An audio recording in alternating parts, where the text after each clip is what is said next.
What's going on, fam? Back again. See, here's the thing. As men, some of the conversations that we have are between us, but we're going to let y'all in on a little secret today. So, today's topic, we're talking about men and what do we owe? Who do we owe? So, we're going to break it down. We're going to go into a couple of different subsets. What do we owe our family? What do we owe our job? What do we owe society? What do we owe our community? I think I want to jump straight into our community. Okay. So, Carl, you have on your Malcolm X and MLK jacket Yeah, today. So let's talk commemorating the about. episode, kind of, because I'm gonna start off using a quote from MLK. Nice. Um, he said, "Service is the rent you pay for the space that you occupy." So, when you say, "What do we owe our community?" We owe our community service. We do need to. We as Black men, particularly, need to give back to our communities. Those who have been fortunate enough to obtain a certain status. And I don't mean necessarily monetarily, but through education, through employment, through enlightenment. I feel we do owe it to give that information and give that service back to those who are coming up or those who may not have been as fortunate as those who have attained to attain. So at least giving the information. Now, I know we're going to get into it later, but I'm just going to start this. I owe the service. I don't necessarily, personally, I don't feel that I owe that you achieve. That's more on you. Okay. like So it. so I like it. then what you're saying, if I'm reading it correctly, is do you consider that to be an obligation as a Black man? We're In, obligated to serve our community. in this country, based on our circumstances and our history, yes. Okay, so I came up with one when we talk about our community. The one thing that I thought about was authenticity. Okay, that's just one. And when I say authenticity, I say this to say that we have a lot of quote unquote community activists. And I guess in their way, they feel like they're servicing the community. But when I say authenticity, I say to myself, be who you are, but at the same time, you have to be able to, I don't want to say code switch, but you have to be able to articulate outside of your community. Because when we talk about service, yes, we can service our community, but I also think, as Minister Malcolm said, we have allies outside of our community. And it's up to us to bridge that gap. We've got some local community activists here, a couple of groups. But I say to myself sometimes when I see the work that they're doing, does it make a difference? Because with that, you might get people that are hyped for that moment. Yeah, we doing this, But the next day, Life then goes what? on. So for people that are out there that want to service their community, what are some tips that we can give them to be consistent with it? Because a lot of times, and fam, we know Black people because we are Black people. True. We will do stuff for a moment, and when we don't see that instant result, we stop. I think that that's part of when I say give back information and education. That's what that is. I don't necessarily need to start a movement or start a moment. To your point, give you an example. Okay, mentorship. If there is a young man or two or three young men in my circle that I can influence and say, this is a better way of doing things. If they are really influenced and it changes their perspective and they go on to, achieve and basically they can motivate their circle to do the same. I think that has a more of a lasting impact than we gonna rally on Saturday to do march against gun violence. Because being honest, the people that are marching against gun violence aren't the ones that are committing the gun violence. Yeah, they got some cousins, but I mean, but no, it's the not- cousins ain't gonna come You to know, the rally. you see grandma, and you see, unfortunately, you see people whose families have been affected by gun violence, and they may have lost loved ones, and now they're saying, "Stop the killing, stop the killing." But are the people who are doing the killing actually listening? So see, when you say that, I guess I would. One of my questions would be mentorship. How do you know who to go after? Because as we all know, the mentees ain't coming to find us. So number one, how do you know to go after this particular group or these set of young men? And number two, how do you, or I guess you can't know that what you're saying they're listening to? Because I agree that it is, it's an obligation, and we owe that, to our community. So let me ask you, you've been in a mentorship program. Yep. So for you to mentor somebody, did that mentorship program build into you to where you said, you know what, I'm gonna do this. I'm going to mentor somebody. How important is that to you? Yeah, I think it's very important for one, because kind of like the example you were giving, Carl, the younger person that you're reaching out to, or somebody more established and older, that can have a lasting impact. If that relationship works, it's kind of like dating or friends or whatever. That relationship has to work too. So I would say the mentor is going to seek the mentee. And if the mentee wants to receive info, then you got a little connection that works, right? And then the mentor does his job, and then the mentee becomes, kind of oriented along that path. But it's not always. You're going to have some mentees that are like, I don't want it, even though you're seeking. So there are some going to fall through the cracks. But it's very important because, like you said, I can testimony to that. When I was in high school, I got in a mentorship program. Mentor seeked me out. There was a connection there, and that led to me, being in a career in the same field as my mentor. So I'm obligated to feel like, now let me pay it back forward to find somebody younger that's looking.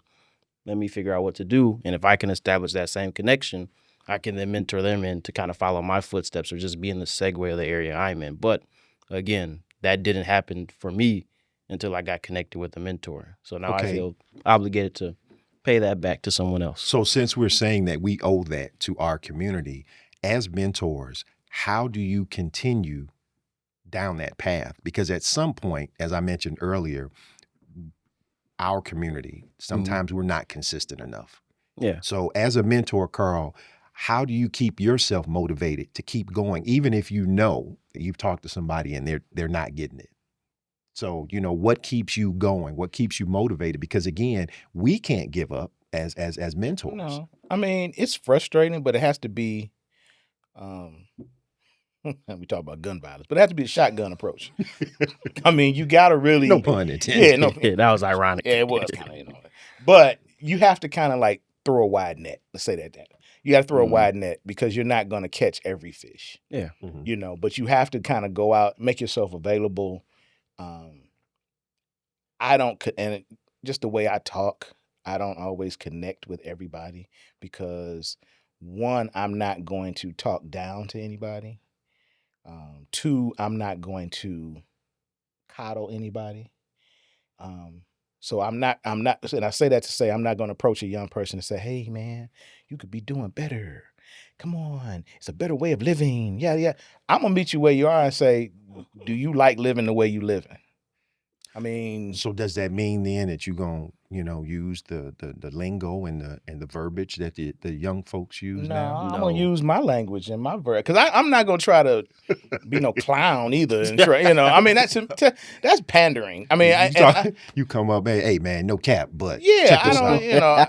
I don't do all that stuff because that's pandering. Just like if somebody walked to you, hey brother, how's it going? Applied, denied. Yeah, you think you want to know? You think you know me, but I'm still say words like chump, but I heard that in a minute. I might not say chump. But Chump. Right. You sucker. But I mean, you gotta really you have to be willing to do so, and you can't take that rejection or not reaching somebody as a failure or just I give up. You got to be patient. But Exactly. that's where the authenticity comes in, I think, because people can tell, if you being real. They can tell that this is the type of person you are. If you're around me, you know how I am. I can pick up. I think I can read people pretty well. And if I ain't feeling you, okay, fine, not a problem. But I think when you have an audience, you have to read the room, so to speak. Yeah. I think another thing too is we owe our community just being about our business. And when I say that, I'm talking about things like, let's say, church. We're all heavily involved in our church, and I think that I was just having this conversation recently. For us as men, there is unfortunately a disproportionate amount of women in church as opposed to men. Really? Yeah. Man, Never that's noticed. crazy. So how do we as a community work on that? Because we have a men's group at our church, and it's challenging to bring aboard younger men. And I think part of that too is they kind of iffy. We might have some young brothers, Carl, and I don't know if y'all had this in y'all church. They might come to one meeting, they might come to two meetings, but they're not going to be consistent with it. Yeah, it's tough. So to your point, you It is can't hard. give up on You come stuff to like two? that. But Y'all get two? we have Yeah, we to, got 0.5. Right. we have, and I think we all have older guys at our church, churches, and I know they get tired.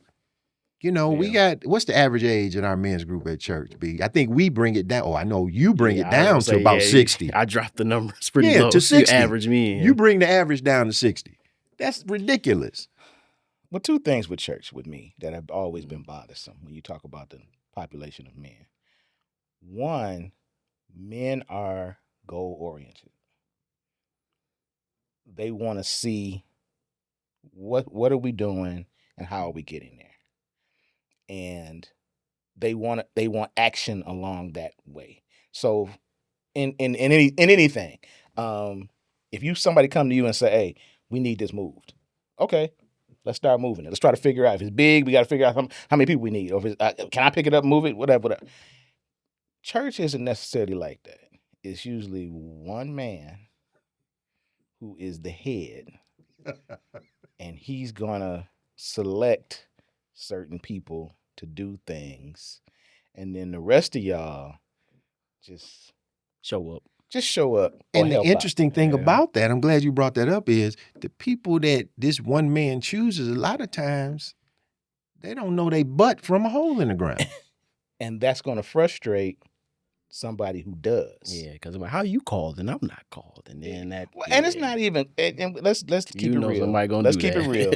These people ain't necessarily called. I ain't But talking you about know the, what I ain't talking I'm- about you the know one what I'm man. I'm saying. talking about the rest of the Yeah, people. you know They I'm- ain't called. They just selected, and they're selected for whatever reason. But you've got somebody, in charge of, let's just say, the media ministry, and they don't know how to work an iPhone. But you got a whole movie producer in the crowd just chilling. sitting out here chilling In the pews, just. and he can't give advice to the non-iPhone using dude because then he's jealous because he gonna take his job and all. So and it's and now true. mind you, That's this is all accurate. volunteer work. But the second thing is when you talk about older people, people, and I'm not gonna say Christian religion, but a lot of religion in general for Black people. I don't know how white folks do because I don't be in the meetings. Fair. But it's always posed as a last resort. Like, I tried everything else. Try Jesus or try Allah or try, it's like, so you got older men who have done a lot of dirt. And now I'm too old. That's testimony. So I'm too old to run the streets like I used to. So now I'm gonna sit Try down this Jesus thing. and I'm gonna try this Jesus thing with a bunch of other old players. And we can sit around and kick it about what we used to do before we got saved. they do talk about that a lot, don't they? Back in my day, Brandon, I was like, oh, They Lord. do. They do. And I mean, okay, I get it. And I'm not saying they're unauthentic, but that doesn't play well to a 20-year-old or 25-year-old. Okay, so bridging the gap is work that It's we can difficult. agree. Yeah. And I think that is something that could help, possibly grow. I think now too.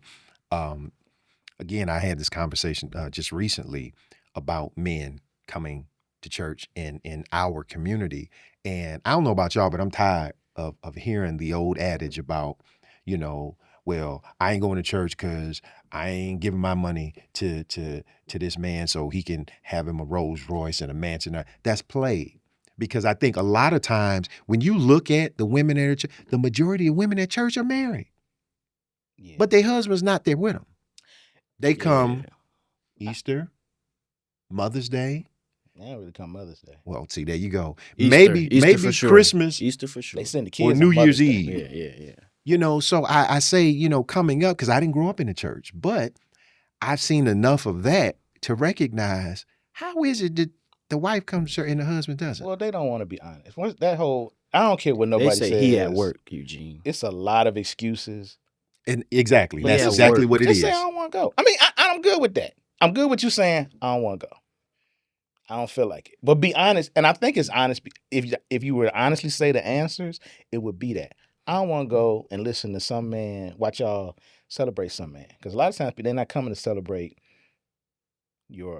a God, and I'm not. And I say that Jesus or Allah or whatever. You're not coming to celebrate that. Mm-hmm. Y'all coming to celebrate in the Black Christian church. You coming to celebrate the pastor. Oh. And when you see your woman Fam, getting comments stirred up by this man, and you told her yesterday something profound, and she just looked at you like he was crazy, but he quoted a Bible verse, and you started running around the church. That's defeating. I mean, it's like, what you doing? And so I'm not gonna come see that. That's one of the things too that I think can stretch across all of the areas that we're going to talk about today when we talk about what we owe as men, what we owe. For instance, family, what do we owe? Family. The first thing I thought about when I said to myself, what do I owe my family? Respect, loyalty. Those are the two things that popped up. There's some other things too, but and I say loyalty because as quote unquote the head of the house, 3 P's: protector, provider, preacher. That's what I'm supposed to be. So let me ask this though: how do you define family? Your immediate family? Yes. What about cousin Ray? As a husband. Now, see, it stretches out. Yeah, that's you asking about cousin Ray who stole your coat. It stretches out. When you said loyalty and what was I'm thinking like, we need to see respect. How deep that goes. But I'm saying, even with that though, I think if Ray know you, he know, and Ray can't come over to the house. Or if he do come over to the house, I got to put up the good liquor. I got to put my stuff away.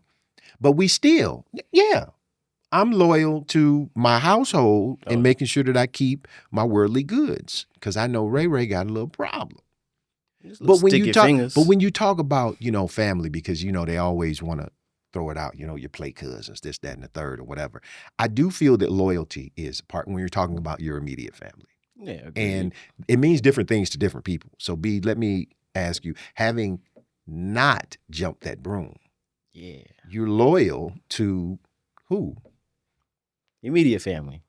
Okay. Parents, sister, brother-in-law. That's how brother-in-law. He counted. Yeah, that goes in your immediate. That's nice. Yeah.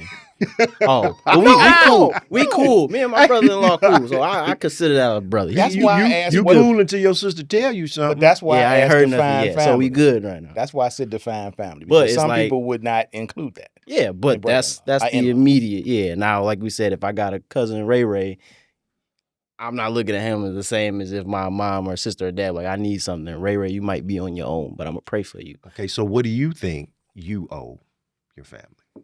Ooh, good question. It's hard to put that in words, but I'm going to just say to be there for them, right? If it's 3 a.m., no matter what, emergency, to the best of my ability, yeah. If it's 3 a.m. and you got an emergency, I'm gonna pick up the phone and do what I can. If you're short on cash with this, I'm gonna do what I can. If you need help moving, Short on I'm gonna ask you Let what, me- what y'all do, you know?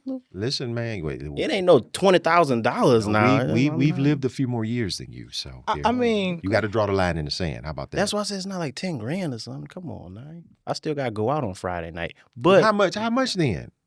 I don't know, whatever you deem reasonable. Brandon go to. If y'all don't follow Brandon on Instagram, No, he go no, to nice no, no, no, no, no, places. no, no. We don't have to talk about that. We don't have to He talk be about putting. that. I be We- like, these are some nice. I have to go we to. talking about family, I be Carl. like, these are nice places. I got to save up to go Right. there. we talk about family. So yeah, you gotta help your family out. You don't gotta worry about what I'm doing Well, on here's Friday a night. word of advice. Yeah, what we you know, got? from a recent show that we did, which dropped last Thursday. Mhm. Anyway, yeah, you might want to put some parameters. Oh, on that, there are you some know. safeguards because, The like money as Carl thing says, is- I need to do my thing. You know. But when you say that, in terms of family parameters, that is not a. And we're talking about black men. That is not Mhm. a African way of thinking. We have adopted a more westernized way of thinking Mhm. because in African tradition, your family is your family. Your bloodline is your bloodline from mother and father all the way through. My cousin had taken in an exchange student from Africa a few years ago, and she came to be with us for Thanksgiving. And she was calling it was my aunts, but she was calling everybody auntie. And hey auntie, and this, that, and auntie. And it kind of was like, oh, you just fell right on in, calling everybody auntie. She said, well, that's what we do in Africa. In a mature woman or your elders, they call them all auntie. Whether or not they're blood related or if there's the next door neighbor or whoever, that's their sign of respect to putting a handle on the name. So we here in our culture, that's what we called it, putting a handle on it. So Miss Julie down the street and Mr. Johnny across the street, we always had to put a handle on that name. Mhm. But that comes from African tradition. Same thing with family, bringing people in. Now, again, I'm not in the meetings with the white folks, but a lot of times they deal with their immediate family, Mhm. and that's it. Oh yeah. Brother, sister are not included in the immediate family. Brother-in-law, sister-in-law definitely are not included in the immediate family. Sometimes parents are not. I've seen people, I haven't talked to my mom in 10 years. Yeah, they operate a How- little differently. They do, but that's So I've heard. so when I hear us say things like, you gotta be yourself and you gotta be who you are. And if you gotta cut off some family members in order to do that, They cut off what? it's like, why am I Yeah. cutting them off? I mean, if we're family, you should be able to understand the path I'm on and what I'm doing. Yeah. And we can disagree, but Mhm. it doesn't mean that I have to cut you Yeah, off. shouldn't be no love lost. Yeah. Right. So that's why I said with define family. That's where we can say I'm a love you from a distance. Absolutely. And you can Yeah. always do that. So let me ask you, Carl, what do you think is something that you owe your immediate family? My immediate family, yeah, I owe them, I guess the 3 P's. Protect, provide, and preach. Yeah. Amen. And they don't necessarily want to hear me preach for real. But they sure do want the protection and the provision. Oh yeah. Just throw a Bible at them and they'll be all right. I mean, but Toss it across the you room. open that wallet up, everything's yeah, good. And I mean, and it's cool. I mean, it's not to me. It was my choice to have a family, Mm-hmm. so I can't look at it as being a burden. Mhm. If it was something I didn't choose, then it's like, okay, what's going on here? But you make these choices. You chose to get married, chose to have children. I think what happens is a lot of men get into it and don't realize what those choices Yeah, till it's too late. mean, and then that's when you see people go out for a loaf of bread and never come back. Yes, Lord. Type of thing. Yeah, I heard about. He went to go And- get the and pack of cigarettes. And to be honest, and I had this conversation with somebody a while ago whose father walked out on them. And I said, I don't agree with it at all, but I can almost see the perspective of how a man can come to that point would say, I can't do this. Mhm. Now, of course, they were vehemently opposed to what I was saying. Like, I never do that. I never do that. And see that, and that's just it. Because what I see with that is, number one, you don't know what type of trauma this man has gone through. And it's like, and I'm not making excuses for it either, Right. but I think that you have to really understand who that person is, because unfortunately, we've all been in situations where we find ourselves and we're saying, how the hell did I get here? We're all humans. That was We're my flawed. first night in basic training. And I'm listening that we in the bathroom and I hear people in stalls crying, and I know we all thinking the same thing, like, what the hell did we get I want ourselves to go into? home. You know, I think it's important too, in terms of owing your family. I think you have to owe your family the ability to be a role model. You know, because they're looking, especially when you have children, because Carl, you know, coming up, kids see stuff that and hear stuff. Exactly. Sponges. So And I've then heard. you start to see, you know, certain characteristics that you and your significant other have that the kids are mimicking. That You know, sounds and wonderful. you want to beat them for it, but then you have to think about, well, You say it sounds wonderful. I did that. You're going to get there. you know, what about, and I don't want to be facetious with this or sarcastic, Help being yourself. truthful. You owe your family the truth? Not coughing on it. Yes. Next question. Because here's what I say about that. Because, and B, you if you haven't gotten there, you're going to get there at some point. As I have come up, I would actually reconcile omission of the truth, thinking. Okay. I like that. Thinking Yeah. that I, in essence, because I've been on both sides, I had family members that would not tell me things because they thought they were protecting me for fear of how I would react. They told me. Fair. And I would do the same thing in relationships, you know, exclusive relationships, where I wouldn't say stuff because I felt like I was protected. But now I think that because I'm seasoned, I understand the error of my ways, and I think that it is, you know, something that we owe our family. The truth, because I've adopted this thing where I say, you should be able to go to anybody and tell them anything if you bring it to them the right way. Yeah. You know, and my thing is with love and with respect. You ain't got to be yelling and all this other stuff, but, you know, somebody is stinking, then, hey, man, you ain't smelling too good. How you gonna get mad at me? If you stink, you stink. But I'm not my feelings. I'm not, you know, in public saying, hey, he stink. So I'm hurt just my using that as an feelings. example. And that's the thing. That to that point. You out here hurting I'm feelings, sorry. Eugene. And I hope they're not watching this one. But that omission of the truth to me is not. I owe them not to lie to them. That's what I'll say. I like that. You can put that on a t-shirt. Because sometimes I don't want to say, and this is just not my family, but I don't want to say you stink. And I'm bringing it to you in love. Because I don't want that conversation. Well, why are you telling me that? Now my feelings are hurt. And do you know how that affects? I don't want the backstory. I want you to be able to just say, oh, thank you. They told I'm me in gonna the go third take grade care of I that. smell bad, and now Yeah. you bringing back the bad I don't memories. want to hear. Well, or we all had the some type of- P-boy in the class. Yeah, so it was a P. Yeah. It was a P-boy in every class. You ain't had a P-boy in your class? I had a boy that ate glue, but not a P-boy. You didn't have a P-boy in the class? No, we had the glue boy. You know, the Elmers, you know? Yeah. Well, they would put it on their finger and they peel it off. No, the bottle in the mouth. Yeah, he was.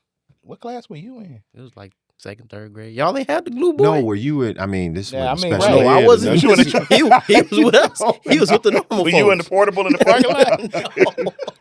He slipped through the cracks, I guess. How, You know, how long was the bus you was riding Right. to school? we was the good kids. I need you to find that kid. I don't know where he I at need you now. to find him because I want to check on that dude. But I don't want to have additional conversation necessarily.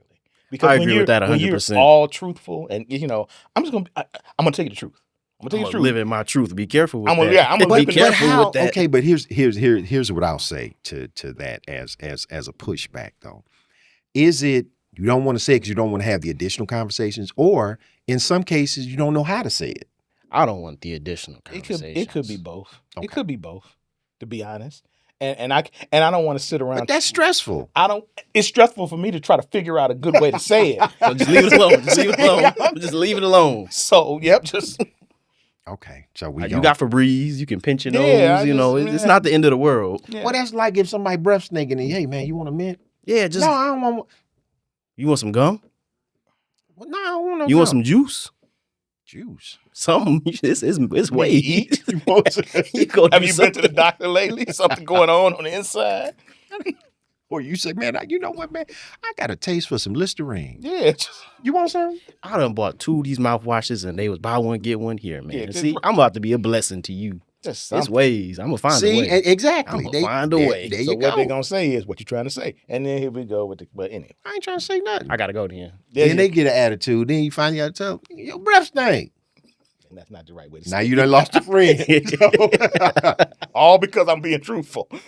The truth hurts. Okay, so that's situational. Then we'll see. Yeah. Case by case. I like that. Let's. What about our country?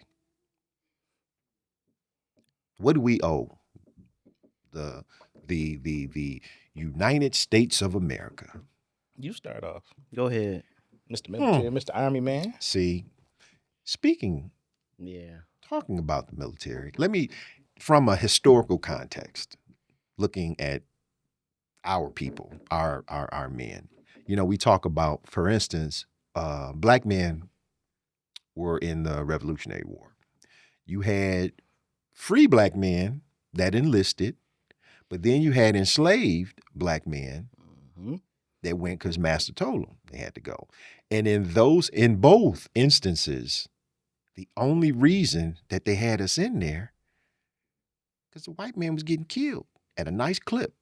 You need So help. manpower was decreasing, and they said, let's throw these darkies in there. Let them come in. You know, under the guise of fighting for the country. Okay? As a vet, I don't owe this country anything. And I say that because my ancestors didn't ask to come over here. And Bingo. we got over here and we have been, as Minister Malcolm X said, we've been hoodwinked. We've been bamboozled, Run amok. run amok, Led astray. led astray. You know, because even from a military standpoint, let's move forward to World War II. Sold us a bill of goods. We thought we was gonna earn respect. Mm-hmm. And you go in there, how'd that work out for us? It didn't. Oh, for us. Mm-hmm. Then let's move forward to the Vietnam War. They drafted us. Everybody, you was gone. So for me, from again a military standpoint, oh, this country nothing. You know, and even now when you look at it, my thing is my allegiance, going back to our last point, my family, my friends, those around me. But the country, especially in the climate that we live in now, Yeah, that's a little. I don't Yeah, feel like I owe this country anything. Yeah. and B, how do you feel about that? Yeah, I don't think I'm the big patriot, you know. I like history and all that, but I don't wake up and say I owe this to America or think that way. Especially like you said in today's climate, Mm-hmm. when jokingly it's like we're almost a third world country and other people are laughing at us and you're like, I'm interested to see what Canada got going on. So for me, I'm like, what do I owe America? Not much. What do I owe my little nucleus? A lot. Mm-hmm. That's what I'm concerned with. Because you know, it's some coons out there that feel that we owe America. You know, we had Well, guess the what? Civil Rights Act that was passed. Come talk to us. We had affirmative action that helped us. Abe Lincoln. Yeah, we owe Abe Lincoln our freedom. all those things, with those three things that you just mentioned, are counterintuitive to saying that we owe America. Yeah. Because we had to fight and die to make those things a reality. Yep. Hit with So hoses. how do we owe somebody something that I had to fight for And continue. and continue to fight for. So it's like if you in a boxing match and I fight for the championship and I win, you owe me the belt. Yeah. I don't owe you another fight and continue to The fight. opportunity. Yeah, I don't. Mm. That it doesn't work that way. So for people to say, and again, I'll go back to my original message. My original quote was, service is the price you pay for the space you occupy. Mhm. People will make that connotation to America. Well, because you live here, you owe it to this country to fight for its freedom. And you're going like, but if we take it to our family, we owe our family, but our family is going to give us love in return. Yeah, that's kind of North Family's going to be Korea-ish. our family is going to be there for us when we're down. Our family's going to reinforce us. Our family's going to reinvigorate us. Bingo. This country is not a family. America. We are not a family. We are not a melting pot. We are not any of that stuff. It's a siloed country. Survival of the fittest. That's And what I it joke and tell people. It is. It has and it continues to be segregated. It continues to be. It's It continues to be. survival The of only the time we fittest. get together is really Sporting events. every 4 years. The Olympics. Sporting events. It's like The playoffs. USA. You know what? I USA. don't even want to watch the Olympics no more. After that coon Snoop did what he did at the summer. I can't. I don't. I've It was never. for a big paycheck. I don't watch his broadcast. He got a He's big a paycheck. coon. I will watch. Fam, I will say this, and y'all can put it on the tombstone if you want to. Snoop is a coon. Nelly is a coon. Rick Ross, anybody that supported Trump, because now this coon is out. I hate to go on this tangent, but But I mean, Snoop, you a coon. I saw him on the Breakfast Club. He talking about he was jumping in people's DMs. Talking about, I see you. I didn't watch it. I wish you would. 'Cause at this I'm point- inviting you, Snoop. Please jump in these DMs. Yeah. Coon and ass. I mean, You heard the man. right. You heard him. I didn't watch the Breakfast Club interview because I saw knew, a clip of it, but he out there and they was deriding him from beginning to Well, end. they got that's the Yeah, thing. they want to. They invited him on the show, and that's got they can't invite him on and be How you do confrontational that? with him. Yeah. Even though they had said some things, the Breakfast Club had said some things about him, but you invite him on, and then you're gonna still got to smooze him because he's who he is. But You can't tell people they stink. I can tell them they coons. and I don't know if you're gonna jump to this or not, but I'll just throw this out there too. Does Snoop owe us to be not a coon? Snoop don't owe me nothing. Because some people would argue that he might, because we You don't owe supported me him. nothing. We bought his music. We And supported what's- his film projects. And what's the one thing that that you have said about Snoop when it comes to his music? well, he made one album. There you go.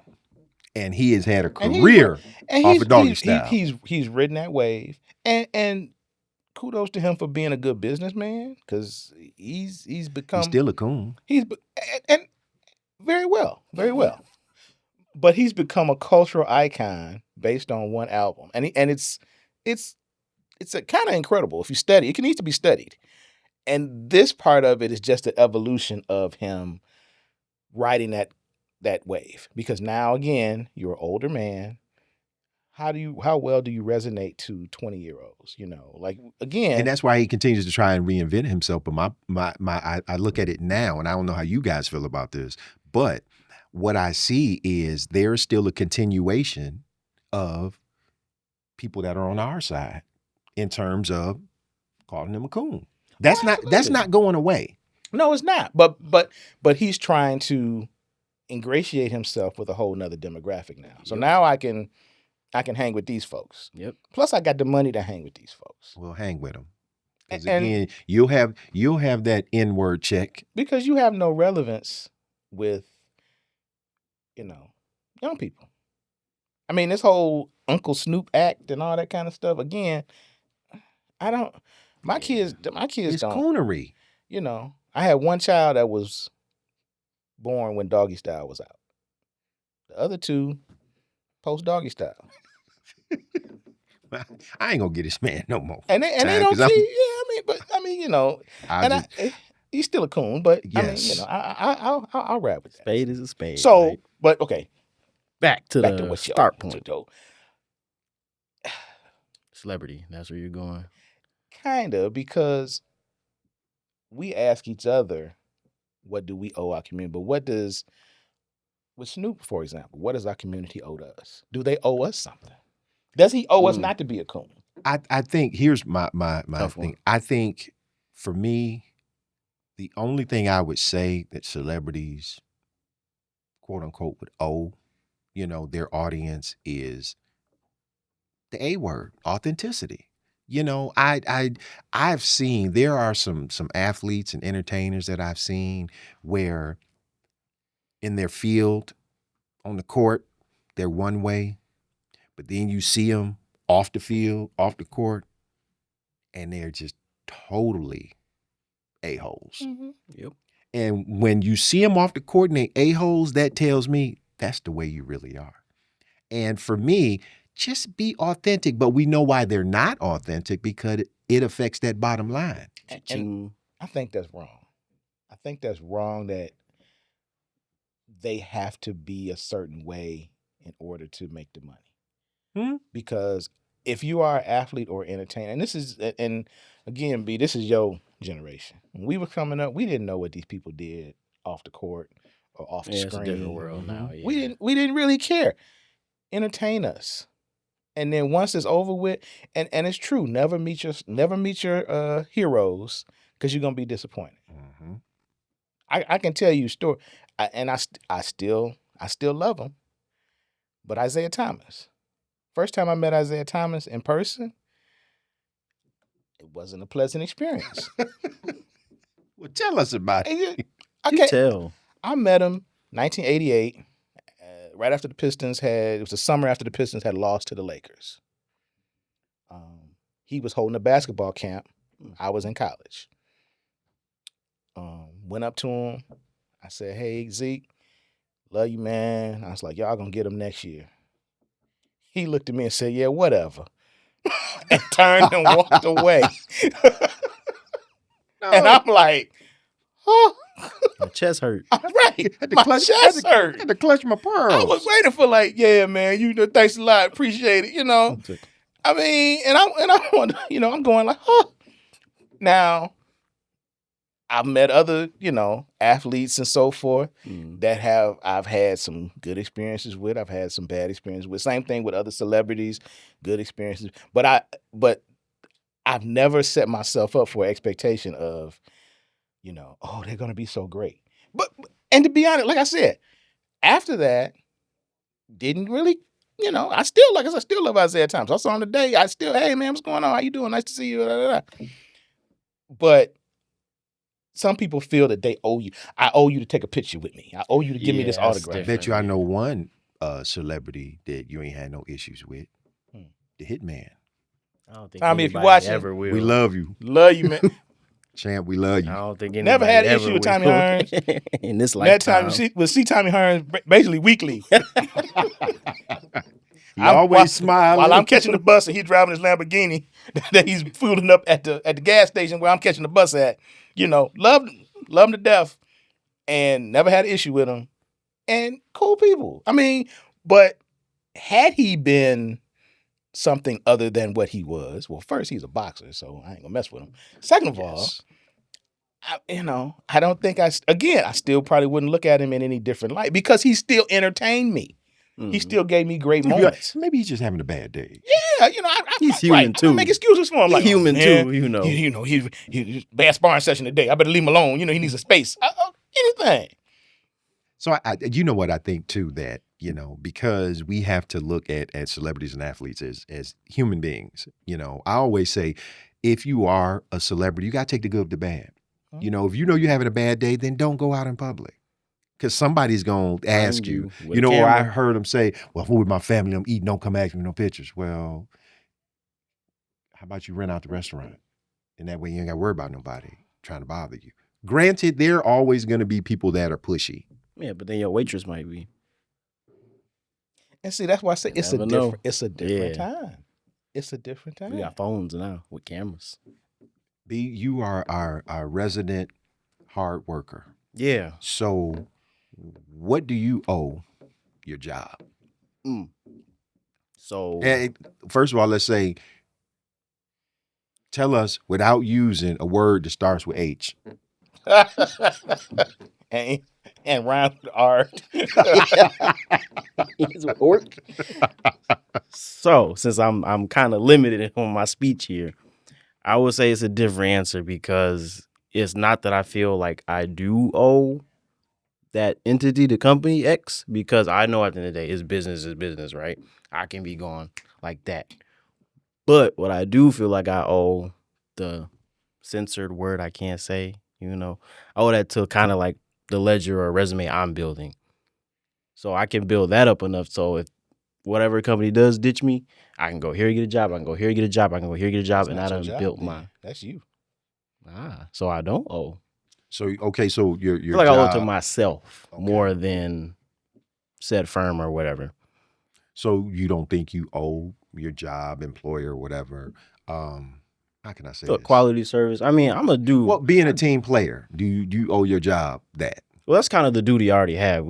It's a collaborative job, So, so I have yes to or do no? that. Do- yeah, do- yeah. That's okay. part of the job. I don't feel like it's an old thing. It's just what I've signed up for. Now I could choose to not be a team player, and then everything hits the fan, right? But Okay. I will say this. I can't say that space 2 words, so I'm kind of limited here. Oh, I say. Well, I think you owe your job hard work. Yeah, I like that because you're supposed to work hard always. What about here's one thing, I think Carl disagrees. Carl? What about do you owe your job the ability to not be a brown noser? No, that's more to yourself. Yeah, that's where I was going to. I think it's a lot of I think that's 'cause more I- to internal yourself. stuff, honestly. Because they want you to be one, Yeah. But that's just it. So and I don't owe them that. If I become the ability one, to not be a brown noser though. I'm not going to be a brown noser, and then because you see yeah, that's me. where it goes, Because there's going to be one. it goes Yeah, nowhere. It's gonna be one, and that's why I said I and owe they that feel to like they myself. owe it. Yeah. I don't so owe it to them because they want you to. They would really certain people, not everybody. I've been under some great leadership. I've been under some terrible leadership. Great leadership is going to recognize you're going to do the job to the best of your ability, Yeah. based on the job description. Mm-hmm. Terrible leadership is they're going to want you to go above and beyond the job description just in order for you to be considered a competent worker. And they want you to brown nose, and they want you to seek wise counsel, and you don't come and talk to me about certain. Why I want to talk to you? And see, but you know what? I think that's under the guise of that annual review. That's why they got that numbering system. Do you know anybody that's ever gotten all 5s? No. I don't believe in that. I get where they come, but I think that annual review is for that competent, whatever baseline work. Let me impart this wisdom. They already know what they're going to give you in terms of a pay increase. So to me, it's based that, on, you know the that is percentage just- already. I know what that's a percentage I'm getting every and you year. got That's a to facade. make it fit. And I've done it. I've had because I've been in management where I had a budget and I had to make the reviews fit the pay increase. Yeah, so you go. know what I've number had to percentages downgrade come in. some people. I've had to upgrade some people. So I know how that goes. So Yeah, you should. I owe you to put in fair work for fair wages. That's what I owe. Okay. Yeah, I agree with that. And I'm going to say I owe the blank for good pay as well. Because at the end of the day, we know what's going on at the review. I go to my reviews and honestly, they're boring. My boss supervisor like, it's all going good. And I say, yeah, and we get out of there. And I get my percentage, right? Now, you got somebody else that's not working hard. I got to say it.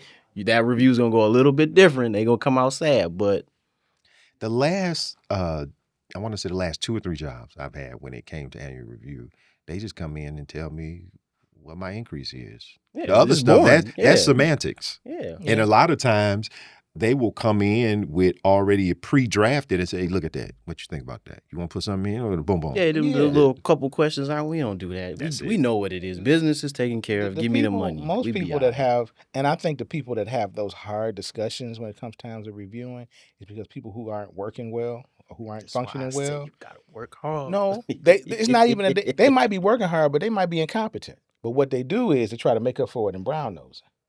That don't work. So That now don't work. they think that they're so that don't cool, work, though. they're in, and then it's like, well, your performance here isn't up to par. But well, what's going on? I thought that I was doing well, and I no, brought the donuts in. yeah, That right. don't- You took me out to lunch, or you came and sat in my office for 20 minutes and talked to me about, something. But then I'm gonna fault leadership on that because over the course of that year, you should have been talking to this person. That's like I said. I've had some good leadership, Yeah, and I've had some bad leadership. it's good puzzle pieces. Last one, B.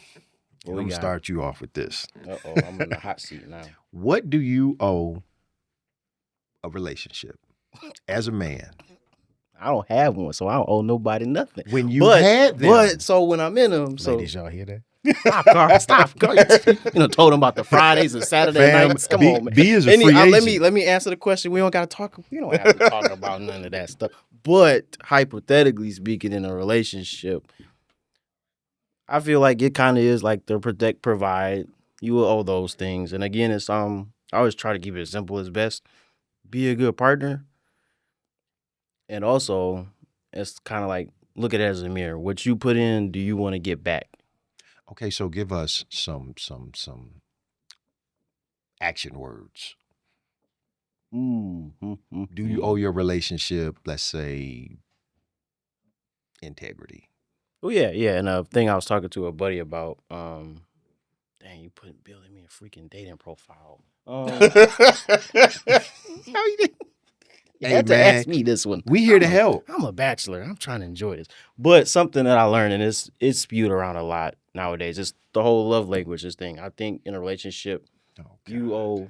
I'm gonna come to you now. Man. But I feel like you owe attentiveness to that because I feel like that plays a big part. Quality time. That's one of the love languages. Yeah, we can go through. Yeah, I know quality time, acts You know of what yours service, love, gifts, reassurance. I don't want to get you in trouble. Yeah, I did. I Back forgot. to y'all now. I'm free. I forgot. Mine is words of affirmation. So I'm a quality time guy. I have to take the profile again. I forgot because I don't think what it came up with was right. It's just changed probably. Acts of service, maybe. I think What honesty. do you owe? Honesty. And it took me 50 years to get to that point. I started when I was 5. But I'm just saying. Carry the 2. He was like, you about to crack out the calculator. And you know what? And we talked about this earlier too before we started. Honesty. And I've told, my boys, you start dealing with women, be honest. Because at the end of the day, it goes a long way. And I think a lot of times women can respect that honesty. May not necessarily agree with it, but they should. I feel like you don't have a choice but to respect it, because if I'm being honest with you and ultimately, let's say your feelings get hurt, that's not my fault because you knew. What it is. I think integrity is one. Respect. That's like for me. You want it back. That's one of the biggest ones. I mean, and that's reciprocal to your point. Yeah. So, Carl, what would be some things that you feel we as men owe our relationships with women? I think you guys touched on them. Being integrous, honest, caring. I mean, I don't. It seems simple, right? Yeah, it seems simple, but it's not. What about empathy? Oh God. I don't know. Do you owe I've it? been told I'm not empathetic. Yeah. So I mean, you can start going down the I don't know. romantic adjectives. You can and kind you of can always morph them say though yes. into like expectations too, because I Yeah. think it's important that you have those conversations up front when you realize that, okay, I want to be in a relationship with this person. You guys are going to be exclusive. I'm not going to say monogamous for you, B, because you're single. But anyway, so Here we go. expectations, because that will help too. Fair. Having that conversation up front. I think you said respect. I think respect is a big one. Because Oh, if you have respect, then a lot of that other stuff will it kind of falls in line. I respect my partner, so I won't do X, Y, and Z. Exactly. So that's one that you had that conversation up front too, because one of the things that I don't like is for men, I think our definition of respect is a little different than women's definition. And I say that because I've been in situations where I know you can't talk to me a certain way. Yep. That's going to be disrespectful. As black men, we big on that. But there are some women out there that will talk to men in an aggressive way that we deem as being disrespectful, but they may not see it that way. Because the feelings. Exactly. So with that, I think we have to step back and make sure that when we're, having these discussions, I feel this particular way. I don't know any guy that feels good when they're being disrespected. I don't know none. If they are, they they suckers or whatever. But so I think that is something that I think some don't recognize when they're being disrespected. How can you not? If you're a real one. I've seen. Well, there you go. Oh, okay. You answered your own question. I guess it's not that hard. Yeah. Okay. But ultimately, I think again, fellas, conversation's been on point. Fam, we just want to let y'all know, especially the brothers out there, man. There are some things that we feel we owe, to our relationships, to our community, to society. America, nah, we don't owe the USA nothing. That's it. So anyway, we'll always say thank you guys for watching. Make sure that you're, looking at the YouTube channel, subscribing, liking. Please come with the comments. We're seeing them come through, so we definitely appreciate it. And as always, we just want to tell you guys to stay prayerful, stay positive, stay patient, stay peaceful. See you next time.